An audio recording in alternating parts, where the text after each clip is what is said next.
Alright, so I just want to show off the Jokerz ported blower one last time. Now if you look in the snout there is a lot of material that was taken out.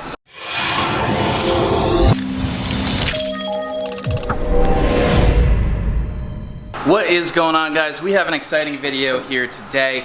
We got Hector's 2020 GT500 and we are starting the next round of mods on this. I'm gonna have everything down in the description of what we were doing to it, but we got a lot of really cool parts for it. So I am really excited to get started on this. Palm Beach Dyno's tuning it.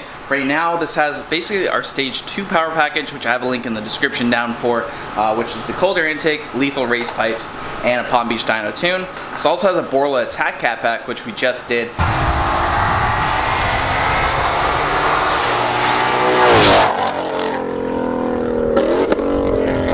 Sounds awesome, and I'm super excited to get started. So actually right here we have the Jokerz ported 2020 GT500 blower. They sent us a core. We're gonna send the stock one off of this car back, and oh man, we'll take a closer look at all the porting on this, but this thing looks awesome. We actually do sell these on the website, so we can arrange that for you as well. We got some other awesome parts here. We got the Division X fuel rails, Injector Dynamics ID1300s, a 2.65 Grip Tech pulley hub, got the tool in there as well. We got a heat shield for the 1320 Junkie cold air intake that we're going to be installing on that, and we also have some cooling mods. So we got the intercooler and the flow manifold for the top of the Supercharger. Can help keep things cool. We got Mr. Nick Shaw, the detailing master, and he's going to be helping me out getting this thing knocked out. So I am super excited. We are going for probably about 850, 900 wheel horsepower on 93, wherever that ends up, to be nice and safe, not pushing it too hard on 93. E85, 1000 wheel horsepower is what we're gonna see. 2.65 pulley, the ported blower, we should have no problem whatsoever making 1000 wheel on E85. Like I said, anything you have questions on, I have links down in the description. I also have my phone number, so you can text me if you have a 2020 GT500, you want some mods for your car. We can go ahead and figure out everything and figure out exactly what you want. Hector wanted 1000 wheel horsepower on E85. This car is a lot of fun. It probably makes somewhere between 750 and 800 wheel horsepower right now, but dyno feels really good. It's a lot of fun. And the new setup is going to be awesome. So we're at a little bit of boost, we can hear a little bit more whine, and it's going to be making a lot more power. So let's go ahead and jump into the install. So obviously first we just took off the cold air intake. Very simple to do that, and we're going to kind of clear out some space. The blower install is actually fairly simple, but there is some bracket on the back that I've heard is a little bit tricky, so we're going to get into that. We'll probably show that. For the most part, we're going to show an overview, not a step-by-step on how to do this, but we're going to go ahead and get started, and yeah. Alright, so we're close to being able to pull the blower. We're trying to go at it by pulling the lid first, then the blower. We've never done this before, so we have a pretty good idea. There's a plastic bracket on the back. Is it plastic? It's a harness like guide bracket thing. Basically everyone who's pulled one of these blowers says that that's kind of a pain in the butt, but we're gonna pull it off. We're gonna see if it's easier to pull the lid than the blower, or if it would have just been easier to pull the blower.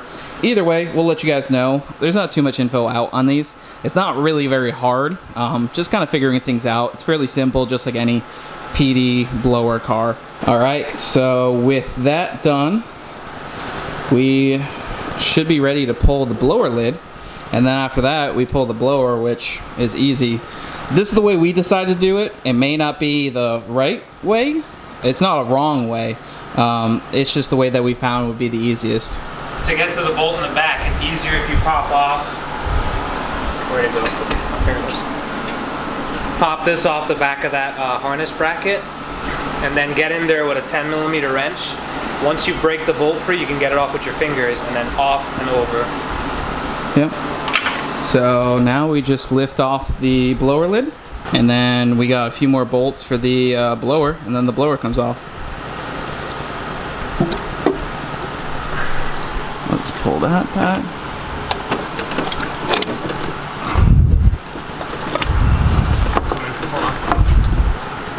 light. There we go. There's the blower lid. So now we just got a few more bolts to pull the blower off.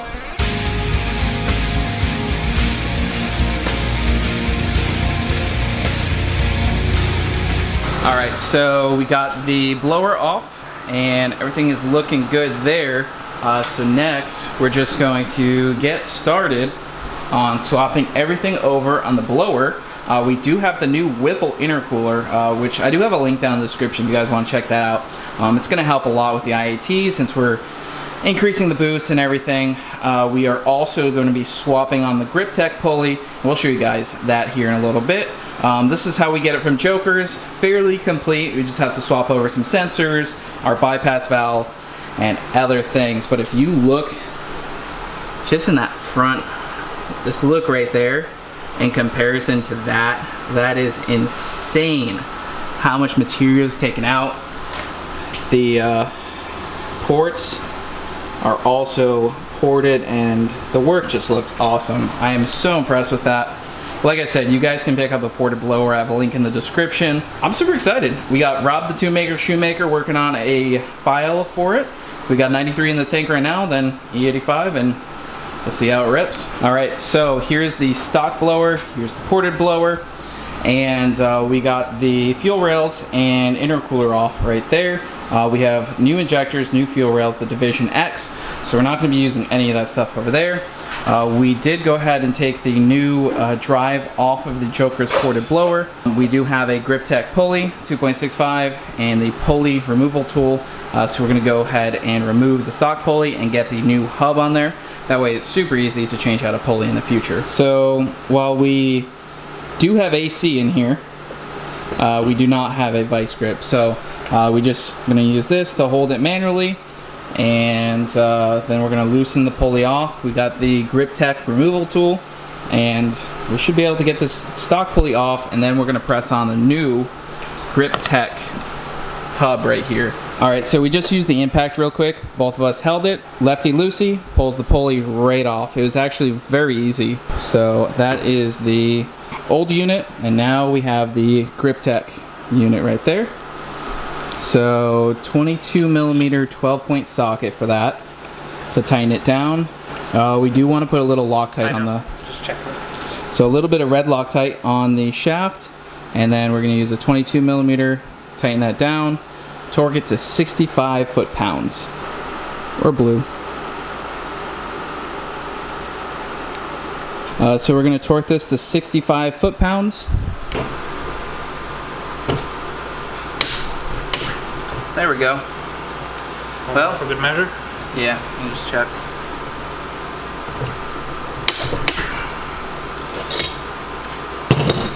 When you don't have all the tools to make something work, that is nice and torqued. Loctite on these two, right?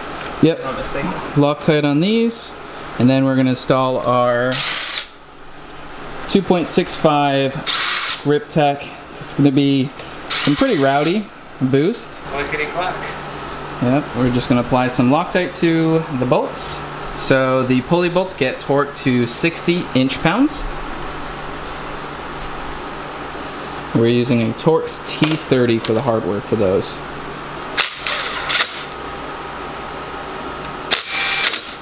We're just getting these snug, and then we're going to torque it.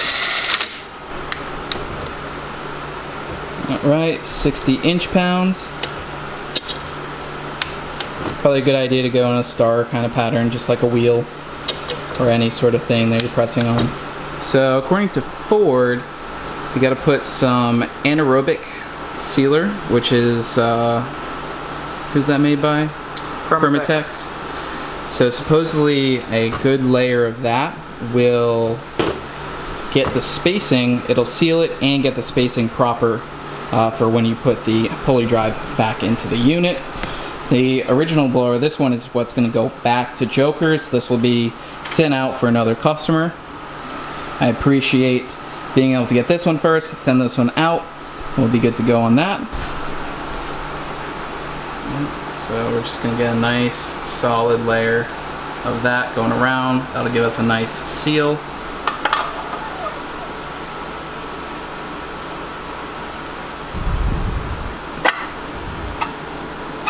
Yep, that's just gonna kind of slide in.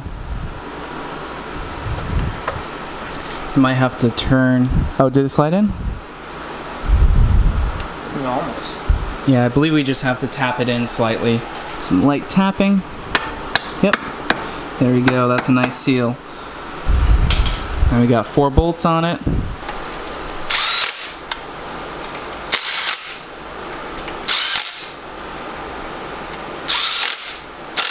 Alright, so on the right we have the Whipple intercooler core, and this left is the stock one. We are going to go ahead and add just a little bit of RTV around the edges of the Whipple intercooler core to make sure we got a nice seal. The factory one does not have RTV, but the 0304 Cobras are very similar like this, and you definitely want to add some RTV to them. So as you can see right here, I think it's a good idea just to make sure we have a good seal on there. Alright, we got some RTV on there. And we're just going to plop it on.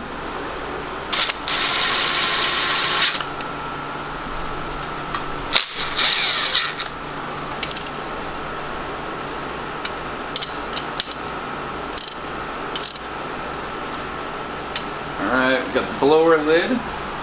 This has a gasket built into it. And this is actually the original blower lid. So that's going to go there. And then we got the Whipple water inlet. This unit is much bigger and it flows much better. So we just have some little inlet pipes that go in there. The cool thing is you can pop these out later if you ever want to do a ice tank. You can add bigger ones here and bigger lines. It's really adaptable to do that anytime. Right now we just have stock size lines, but that can always be adapted later. So that's just going to go right there. And yeah, so we're going to kind of bolt this up and keep going. So one of the main reasons for switching out for the Whipple flow manifold in the front is you can see the diameter right here is much bigger, and if you look at these stock little tubes right here, these are pretty small, and if we look at the new tubes that are now in there, they're much larger. So we're increasing the diameter of the water volume that goes in there, and that's going to help a lot with the flow. On top of that, if you do end up changing out the outside, you would have a larger diameter coolant lines running to it, which is just going to help your cooling and water flow. But these two cooling mods will really help, especially with the increased boost that we added with the new GripTech pulley. So we are bolting down the Supercharger lid.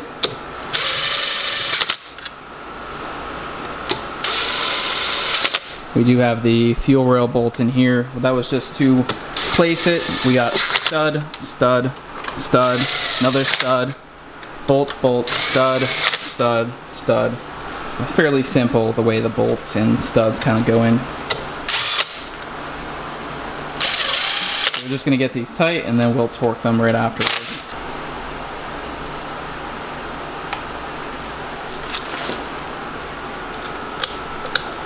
I'm just going to go ahead and torque this. What are we torquing it to? 89 inch-pounds. 89 inch-pounds. It doesn't have to be incredibly tight. It's aluminum. It's only about also got a gasket on it. It's only about 8 foot-pounds. About. Alright, so I just want to show off the Jokerz ported blower one last time. Now, if you look in the snout there is a lot of material that was taken out. And if you look at the stock one here, you'll see just there's massive differences between these two. We also got the intake ports also ported. This thing is a bad blower. So I'm really excited to see what it'll do. And how it'll sound. It's gonna be loud. Ported blower snout core is wine. Yep. Nice bit. And GripTech. So just everything looks awesome. Machine work, all CNC ported. I believe this only costs about 2,500 bucks, which is pretty dang good. So like I said, link is down in the description. Obviously we tricked it out with a little bit of upgrades with the intercooler, flow manifold, and yeah, should definitely flow really, really well. The only thing we don't have yet is just our bigger throttle body. We're putting the stock throttle body on just for now. We're just waiting for that to come in. So that's gonna be something we're gonna swap on the car. Luckily, it's super easy to swap on and off. The only thing is that we do have to use RTV. Since this area has been opened up, the original O-ring does not fit in there. So RTV around the throttle body, and that'll be good. All right guys, so we are pretty much ready to go ahead and drop the blower in. We went ahead and already set up our new green Gates belt. It's already set up in the car. There's not a lot of route diagram out there, so we found some online. I'll probably put them in here to help you guys out if you are doing this swap yourself. But it's not all that complicated. Inner is obviously the supercharger belt, and then the outer is the accessory drive, which is the water pump and the alternator and some harmonic balancer and some idlers and tensioner. So we obviously did the Division X fuel rail kit. So we got the fuel rails. They mount with these little brackets right up to there. We got the ID1300X injectors. These are important when we're going for 1,000 wheel horsepower on E85. Don't go with ID1050X if you want to make 1,000. With E85, you'll be pushing the limit. 1300s have plenty of headroom. You can see that we mounted the straight piece right here. The fuel rail comes around the back. That goes to a Y. We also have the other side. We got a plug in the side there. We got our factory fuel rail pressure sensor right there. 90 straight there. And then this is going to actually go to the factory feed on the firewall. We actually remove just one line that goes from the firewall to the old fuel rail. This is going to make sure we have plenty of fuel flow for 1,000 wheel horsepower. All right, time to lift the blower on.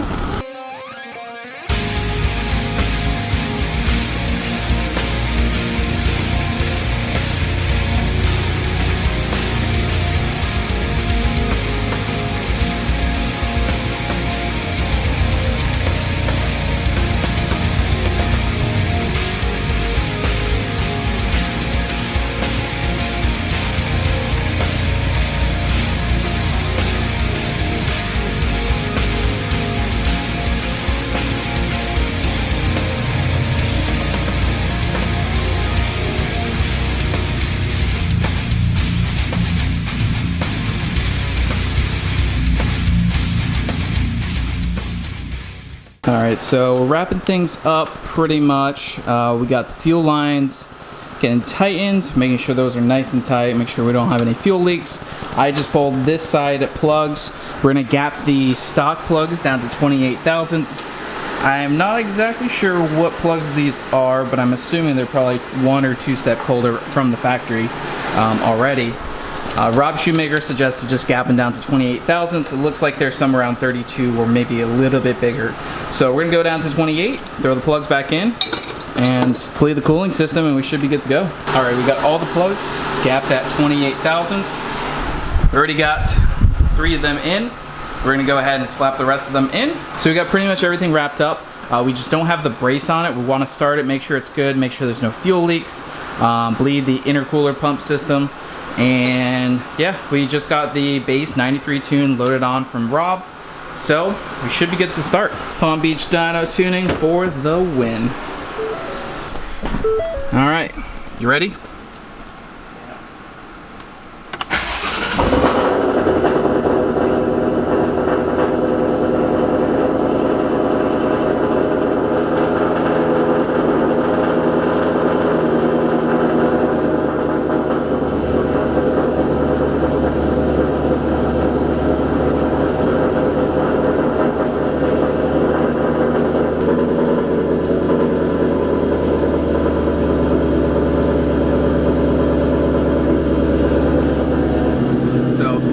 Looking right on point, 1.0 lambda.